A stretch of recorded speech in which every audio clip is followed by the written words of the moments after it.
Hello बच्चों। तो आप लोगों का कल है इंग्लिश का एग्जाम, तो मैंने सोचा आज बच्चों से थोड़ी देर बात कर ली जाए। कुछ इंपॉर्टेंट चीज़ें आप लोगों को बता दूं जो मुझे लगता है कि ये टिप्स अगर आप फॉलो कर गए ना तो बेटा आपकी जो तैयारी है ना उसमें ना 4 चांद लग जाएंगे। यानी कि आपके 10-12 नंबर एक्स्ट्रा बढ़ेंगे अगर आप जरूरी टिप्स ये फॉलो करते हो तो। बेटा कई बार क्या होता है ना, आपने देखा होगा कि टॉपर जो होते हैं ना वो छोटी छोटी ऐसी गलतियां कर देते हैं और लास्ट मिनट में अपने जो मार्क्स है ना उनको कटवा लेते हैं। तो मैं तुम लोगों को पहले से इसीलिए गाइड कर रही हूँ कि आप लोग ये मिस्टेक मत करना। देखो बोर्ड्स में ना छोटी मोटी मिस्टेक जो है ना वो हमें पता भी नहीं होती और हम अपने ना नंबर लगा के बैठ जाते हैं कि नहीं यार मेरे तो 98 आएंगे, मेरे 95 आएंगे, और जब रिजल्ट आता है तो दिखता है 90 मार्क्स आ रहे हैं। मैं आप लोगों को ना देखो डीमोटिवेट बिल्कुल भी नहीं कर रही हूँ, लेकिन ओवर मोटिवेट भी बिल्कुल नहीं करूँगी। देखो जरूरी चीज़ ये है कि टाइम से पहले हम आप लोगों को ये बता दें कि कौन सी गलती आपने नहीं करनी। ठीक है, तो जैसे आपको ये अभी जैसे वीडियो मिली है उसके बाद में आपने क्या करना है। सबसे पहले बेटा आप ना जो आप शॉर्ट नोट्स बना रहे थे अभी तक उनका ना अगर शॉर्ट नोट्स है ना तो क्विक रिवीजन कर लो। चलो दूसरी चीज़, कुछ लोग है ना नोट्स की बजाय है ना वन शॉट वीडियो देखना चाहते हैं, तो लाइव वीडियो की बजाय ना आप जिनकी मैराथन ऑलरेडी डल चुके हैं, मान लो 9-10 घंटे की है, तो आपके पास इतना टाइम नहीं है कि 9-10 घंटे लेकर के बैठे रहोगे। तो आप एक काम कर सकते हो, उनको 2x पे करके और फटाफट से एक बार शॉर्ट रिवीजन कर लो। दूसरी बात, अब जैसे रात है तो आपको ना नींद का भी ध्यान रखना है, क्योंकि सुबह क्या है फिर जाओगे एग्जाम हॉल में बैठोगे और आराम से लटके लोगे तो माइंड इतना कॉन्शियस आपका काम नहीं कर पाएगा। दूसरी बात, जो एडमिट कार्ड है ना बेटा, एडमिट कार्ड पहले उठाओ, उस पर खुद के सिग्नेचर कर लो, नहीं किए तो मम्मी पापा के जिसके सिग्नेचर करवाने वो करवा के रख लो। ठीक है, और अपने जो पूरे एग्ज़ाम हॉल में ले जाने के लिए वाटर बोतल है, पेन है, पेंसिल है, स्केल है, सब कुछ पहले रेडी रखो ताकि सुबह तुम्हें टेंशन ना हो। दूसरी बात, जैसे ही तुम सुबह उठते हो कोशिश करना एकदम फ्रेश माइंड से उठो, मतलब एकदम रिलैक्स होना। ठीक है, एकदम खुश होना। जो आपने पढ़ लिया वो बेस्ट है, इससे ज़्यादा और आप नहीं पढ़ सकते। ये आपकी लास्ट प्रिपरेशन है, ये मान लो कि मैंने अपना बेस्ट दिया है तो मेरा एग्ज़ाम भी बेस्ट आएगा। पहली बात, किसी भी हाल में खुद को डिमोटिवेट मत करना, मोटिवेट रखना। कोई भी नेगेटिव वर्ड खुद के लिए तो बिल्कुल मत बोलना।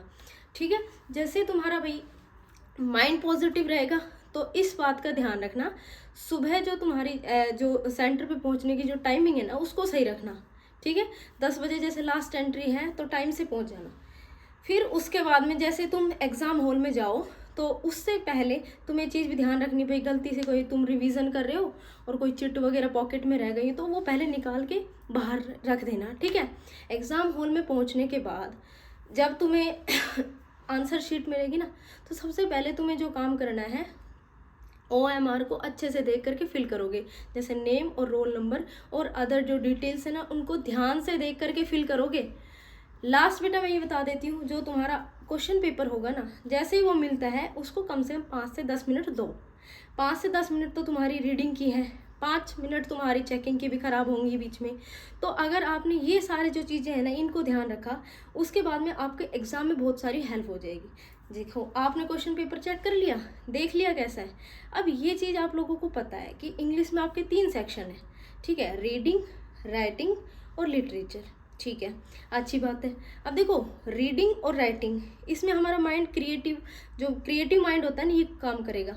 लिटरेचर में जो रट्ठा तुमने अभी तक मार रखा था वो सारा काम करेगा। तो मैं ये कहूँगी कि रीडिंग और राइटिंग वाले को ना पहले सोल्व करेंगे हम। ठीक है, अब राइटिंग में जैसे रिपोर्ट है, ठीक है, लेटर वगैरह है, इनके लिए ना आपको एक एक वर्ड्स का सिलेक्शन बहुत ध्यान से करना पड़ेगा।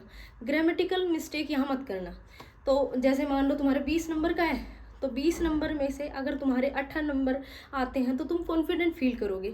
और ये क्या है, टाइम कंज्यूमिंग है, और लास्ट के लिए छोड़ोगे तो ये तुम्हारा टाइम जो लास्ट के लिए बचेगा वो बहुत ज़्यादा नहीं बचेगा, तो गलत होने के चांसेस ज़्यादा हैं। ठीक है, उसके बाद में रीडिंग वाले जो अनसीन पैसेज होते हैं वो बिल्कुल न्यू होते हैं, आप लोगों को पता है। तो अनसीन पैसेज जैसे 10 मिनट, पहला 10 मिनट लेना, दूसरा अनसीन पैसेज कर रहे हो तो उसमें भी सिर्फ 10 मिनट, लास्ट वाले में 5 मिनट लेना। ठीक है, तो कहने का मतलब टाइम मैनेजमेंट पर बहुत ध्यान देना है आपने। ठीक है, रीडिंग और राइटिंग होने के बाद में अपना बचेगा लिटरेचर। देखो बच्चे, लिटरेचर आप लोगों ने सारी समरी पढ़ ली, अच्छे से पढ़ ली, लेकिन बच्चे क्या गलती करते हैं, जब लिटरेचर की बारी आती है हर जगह समरी लिखने लग जाते हैं। ठीक है, मांग रहे हैं वो 150 वर्ड्स में, दे रहे हैं आप 200 वर्ड्स में जवाब, तो उसको सर पैर वाली बात बिल्कुल ऐसी बात मत करना जिसका कोई सर पैर ना हो। लिटरेचर का भी एक फिक्स रूल होता है, उसके लिए आपने क्या करना है, रफ पेज, पीछे रफ पेज जो है ना उसको सेलेक्ट कर लो, पहले रफ लिख दो और उसको काट भी दो। ठीक है, लिटरेचर के भी जो इंपॉर्टेंट टॉपिक्स हैं, जैसे मान लो पॉइंट्स हैं, ठीक है, ऑथर का नेम वेम सब चीज़, ठीक है, उनको लिख लो। उससे तुम्हारा टाइम भी एक तरह से सेव ही होगा, भाई आपको पता होगा कि इस लिटरेचर में मैंने ये लिखना है। ठीक है, जो वर्ड्स की लिमिटेशन होगी ना उसको मतलब फॉलो करना है स्ट्रिक्टली। 150 बोल रहा है तो 150, 120 बोल रहा है तो 120। कहने का मतलब ये है कि वर्ड्स पर ध्यान देना, ऐसा नहीं कि लिटरेचर में कुछ भी चल रहा है। फिर बात आती है भाई लिटरेचर में कई बार ऐसा होता है कि बिल्कुल ही मतलब कह सकते हैं कि बार बार में रिपीटेशन हो रहा है चीज़ों का, तो तुमने क्या करना है, जो शुरू का और लास्ट का एटलीस्ट जो पैरा हो ना उसको बहुत ध्यान से लिखना है कि वो रिपीटेशन ना कर रहा हो, बीच में फिर भी चलता है ना। फिर जो तुम्हारी फ्रेजेस हैं, यानी कि इंपॉर्टेंट जो वर्ड्स हैं तुम्हारे इंग्लिश में, जो इंपॉर्टेंट फ्रेजेस हैं उनको ना ब्लैक पेन से अंडरलाइन कर देना, ब्लू पेन से अंडरलाइन कर देना। क्योंकि जैसे मैं भी अगर मान लो एग्जामिनर हूँ और तुम्हारी कॉपी चेक कर रही हूँ, तो मेरे को कोई शौक नहीं है तुम्हारी पूरी कॉपी पढ़ने का, मेरे को शौक है तुमने जो अंडरलाइन कर रखे है ना उन वर्ड्स को पढ़ने का।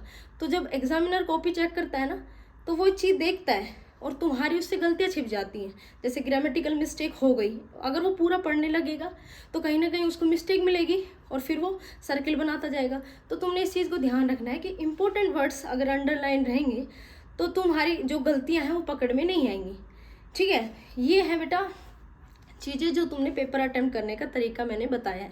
ठीक है, ये तो है पेपर को अटेम्प्ट करने का तरीका। अब मान लो तुम्हारे पास में लग रहा है तुम्हें कि मेरे पास 10 मिनट बच रही हैं, और मैं कह रही हूँ फिर से कि एटलीस्ट 10 मिनट बचाना।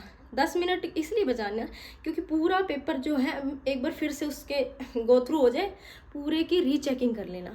अब कुछ ऐसे होते हैं मेरे जैसे, मेरे दोस्त जा रहे हैं, चलो ठीक है यार मेरा भी हो गया, बहुत बढ़िया हो गया, यानी कि ओवर एक्साइटेड।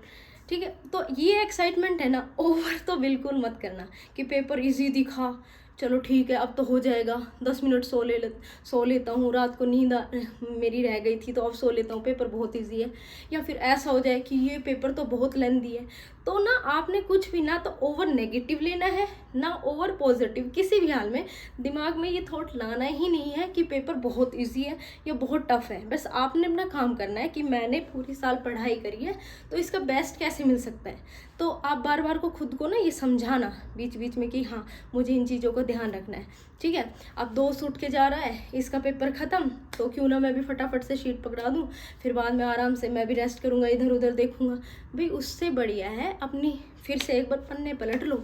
कई बार क्या होता है पेज के साथ पेज चला जाता है, छोटे क्वेश्चंस रह जाते हैं, ठीक है 1-2 नंबर के।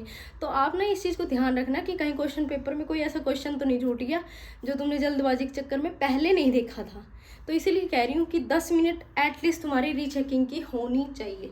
ठीक है बेटा, ये जो ज़रूरी चीज़ें हैं ना जो मैंने बताई हैं, अगर आप लोग ये भी फॉलो करोगे ना तो आपकी जो छोटी छोटी मिस्टेक्स हैं ना उनसे आप बच जाओगे। और अगर आप मिस्टेक से बच गए, 5-10 नंबर जो तुमने सोचे उससे ज़्यादा मिलेंगे। ठीक है, बाकी ऑल द बेस्ट, आप लोगों का पेपर बहुत अच्छा होगा, मेरी बेस्ट विशेस आप लोगों के साथ हैं।